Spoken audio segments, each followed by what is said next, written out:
Okay, I just received this in the mail.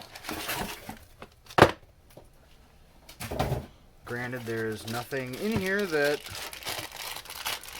is really new, but it's new to me.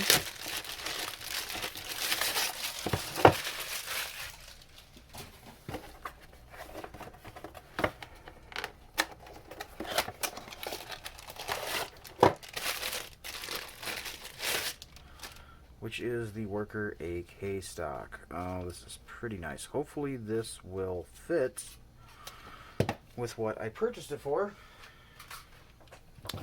which is this.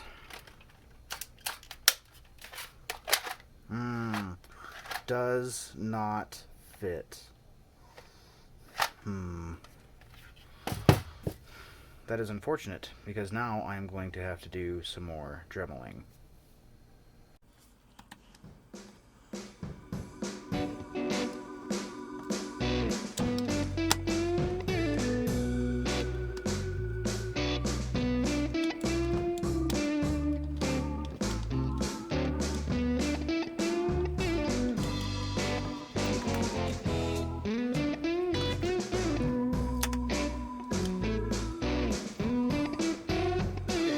Already dremeled some of this out. I had the option of either putting the stock mount lower, which would look more ridiculous on this thing, or just drilling it out to fit the stocks that I had. Now, I was hoping I wouldn't have to do it more, but here we are, and it looks like I have to do it more. So, yeah.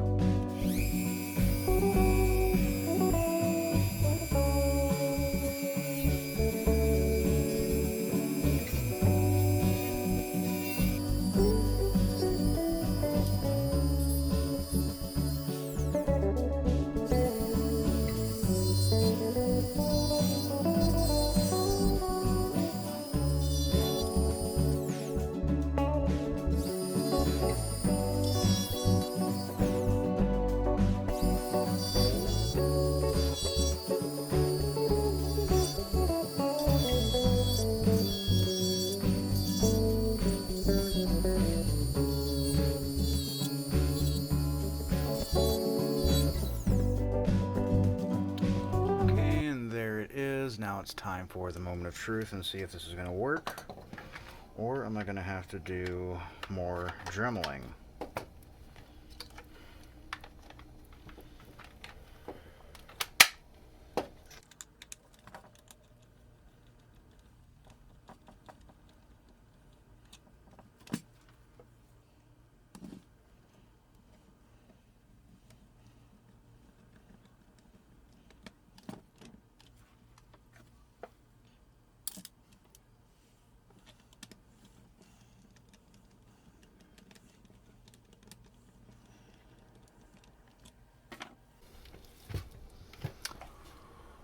Okay, let's see if this is going to work.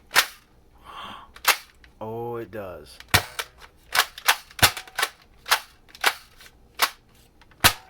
Okay. Well, it's good that's a success, because I would have filmed all this for nothing and ended up purchasing it not for this project then, if it would not have fit. So, part of the thing I thought whenever I first saw this was not so much that it made me think of a Chronos with a magazine, but it made me think of like a Recon or a Retaliator, except there was no stock, and that was kind of lame. And I have plenty of 12-round mags, so I thought, well, maybe I'll have something at home I could chop up, and sure enough, I have a Recon to chop up. The next thing I would like to do is remove this portion here and try to integrate it into this so that it would match up with stocks a little better, just so there's not that gap.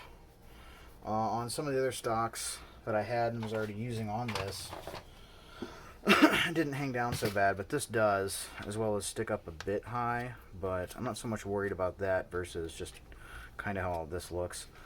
But the main reason I wanted the stock is because I wanted to put K26 in this. I just watched Captain Xavier's Can I Take a K26? He had one of these. That answers my question. I usually don't stuff it in there. I just put the minimal amount so that there's not like rattle.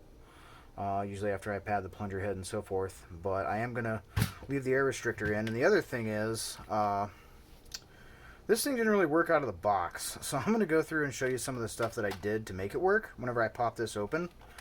But I'm going to link in the description the video I saw from a channel called Tag from that old Nerf guy who went through and fixed his. I did not fix mine the same way, but I did get pretty good results regardless. Okay, so you may have seen this. This is from 3D Printed Solid. I got it off their Etsy store, and it's not actually meant to fit Rival. It's meant to fit Nerf, and it has this set screw here. Whenever you tighten down the set screw on a Rival, it will cause it to seat back more. So what I did was took a 2mm piece of EVA foam, just a little square, and cut it out and glued it on there kind of as a gasket, and now it stays level and I don't have to tighten the set screw quite as tight, and everything stays nicely in place. It doesn't slop around. And these are like $5 to $6 depending on what color you get. I actually ordered one of these in black because I think it would just look better on here, and it would have a contrast when looking through the black rear sights to match up with the orange in the front. And of course this end cap here originally came from the Recon. I just sawed it off and plugged the end of it. Don't need the end if there's no plunger tube. And there you can see all that fun stuff. Okay, so I've already removed all the screws except that stubborn one that's not coming out. Let's go ahead and attempt to separate this.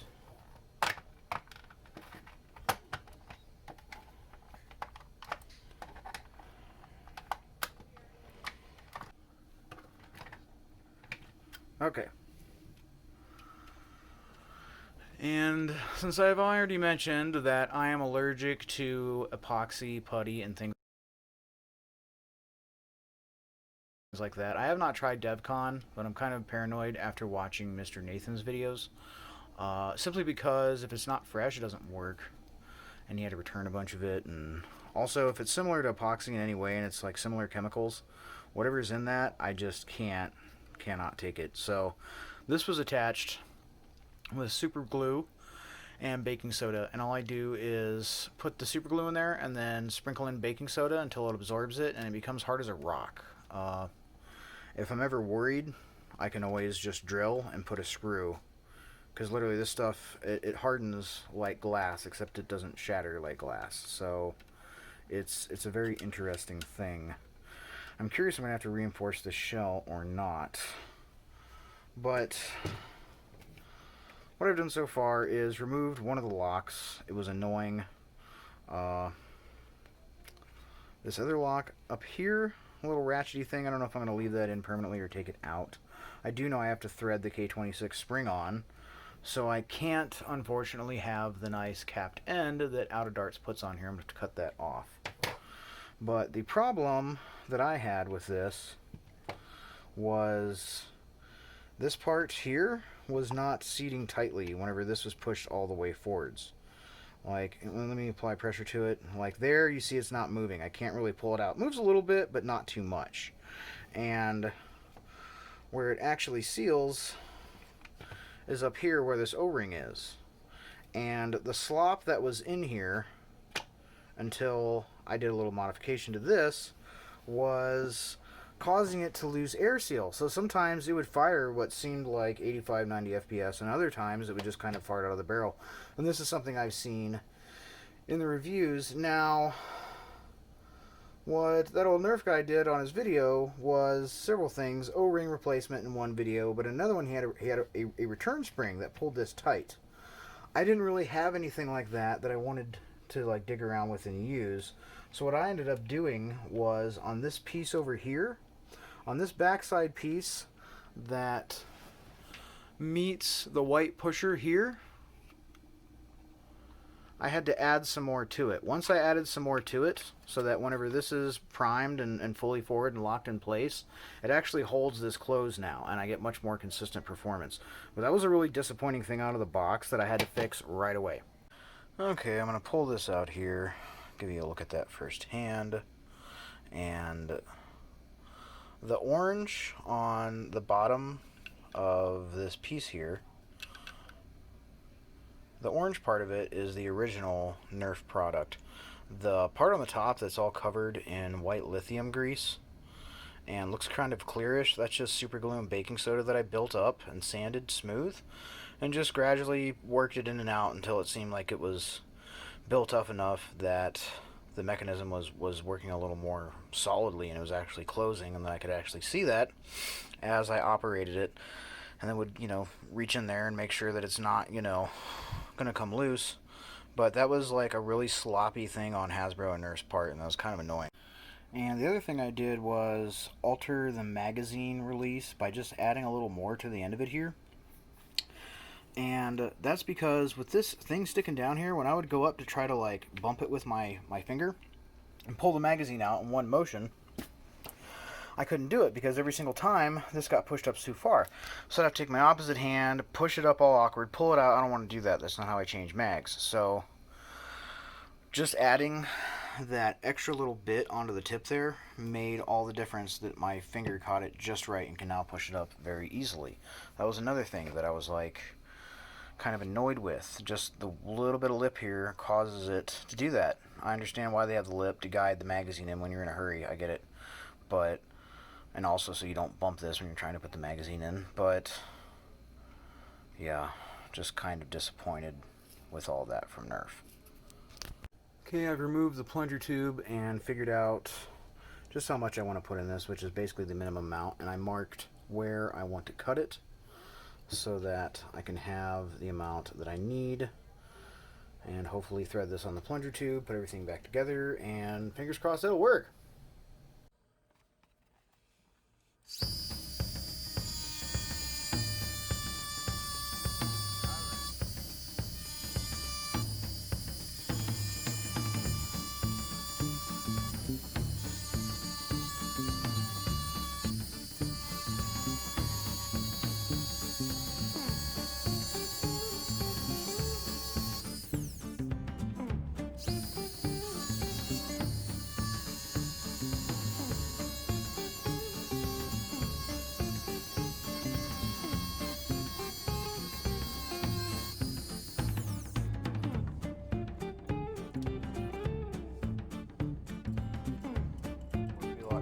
If I had bolt cutters, but then you don't get all the dramatic sparks.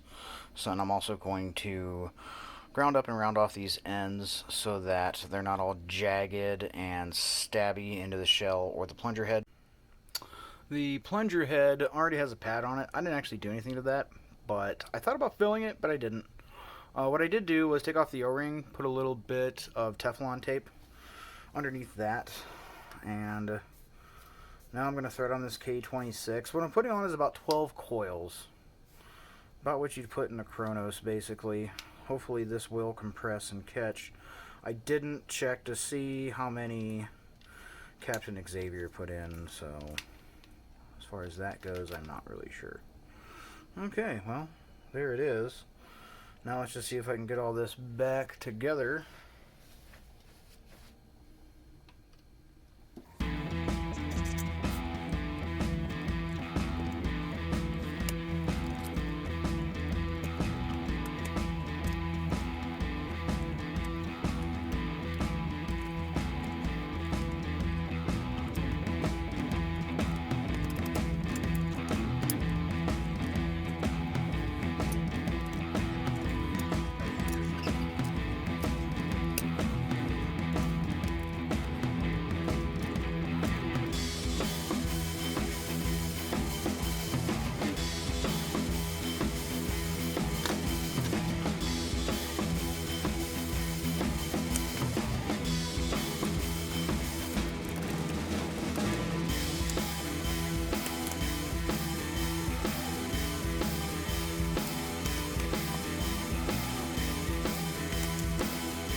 Okay, I feel like that should do it. Everything feels like it's in there correctly. So I'm going to go ahead and put this back together and hope that it works. Okay, let's throw a magazine in, see if this thing will prime, catch. Oh yeah.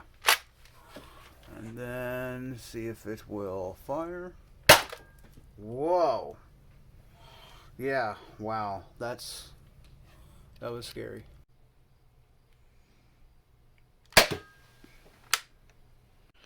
Okay, so as far as that quick test shot is concerned, I'm pretty stoked. I am going to set my target up with the tape measure in the hall as well. But real quick, I want to address one other thing, which is a feeding issue where the ball doesn't quite make it in whenever this part goes out. Whenever you prime it, it kind of gets stuck. I feel like a lot of that is due to the fact that, one, the series of locks, but two, for example, on a Chronos, whenever you pull it back, you have to turn your hand and then shove the priming mechanism back forward. And I feel like the split second of time it takes to do that, or the amount of time it takes to pull the bolt all the way back and release it, say on a different type of blaster, leaves more than enough time for a round to be chambered into here. Now, with something like this, you can prime it back and forth very quickly. It's not very far, and you don't have to like reverse your hand and smack the end of the Chronos in or do any of that type of stuff. So keeping that in mind, the faster you go with this, yeah, the more likely you are to jam it, because this doesn't have enough time to open, allow a ball in, seat, and shut if you move it too quickly. So you want to go fast, especially if you're used to using a retaliator or recon and having slam fire, but with this, you just need to make sure you have a full back and forth. It doesn't necessarily mean go slow, but now there's a K26 in it, that's kind of not really an option, because it takes a bit of effort to get it back and then slide it back forward. So, another thing I want to point out is off-brand magazines that I have feeding issues with. And the orange magazine that this came with, other people have said that, but the side loading port, I'm going to say the same thing. I think it's useless. And that magazine, I've had more jamming issues even when I'm going slow. I just don't like it. So I stick to the 12 rounds in this, and like I say, for the most part, I have not had a problem. I haven't had one feeding issue using a 12 round mag thus far. So let's go ahead and I'll set up my target and shoot some balls. Alright, I'm going to start off with a 12 round mag that has 4 of the X-Shot rounds, which will be last, to the second place, which will be the Dart Zone, and of course first I will be firing 4 of the high impact Nerf rounds down my hallway at the target. The tape measure is at 25 feet from the actual target that I am aiming for.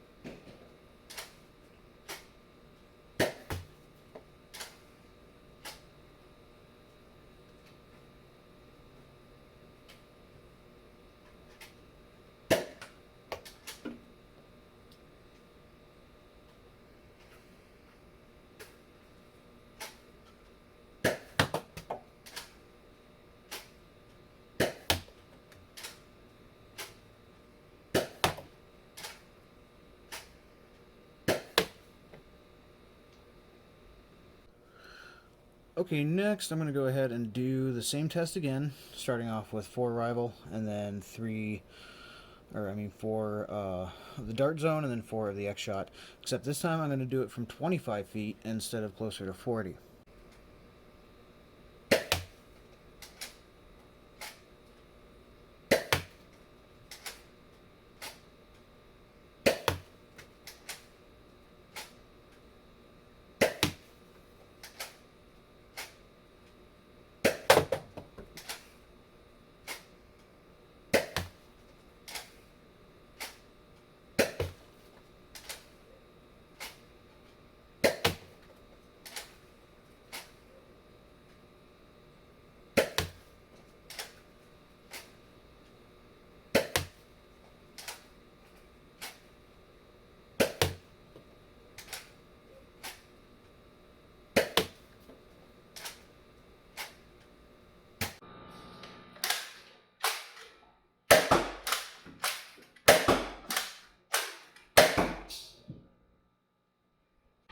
Okay, so I have 3 targets set up here, and I'm going to use just all Nerf rounds for this.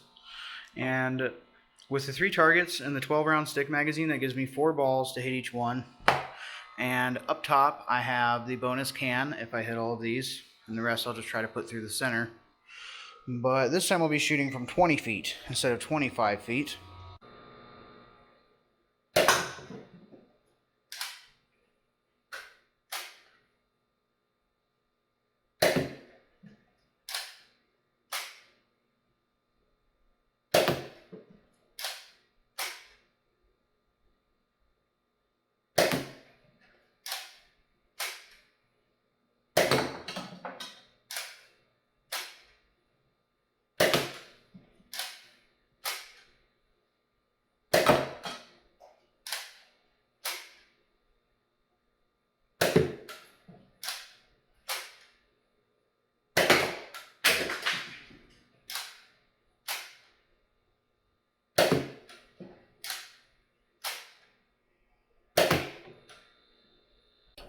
Okay, so that's going to pretty much wrap it up for this video.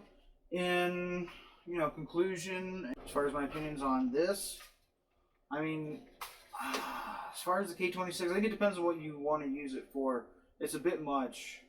I know it's definitely hitting past 110 feet per second at this point, and I think that's just a bit much. Not in terms of trying to hit a person, but just a bit much for the hop up.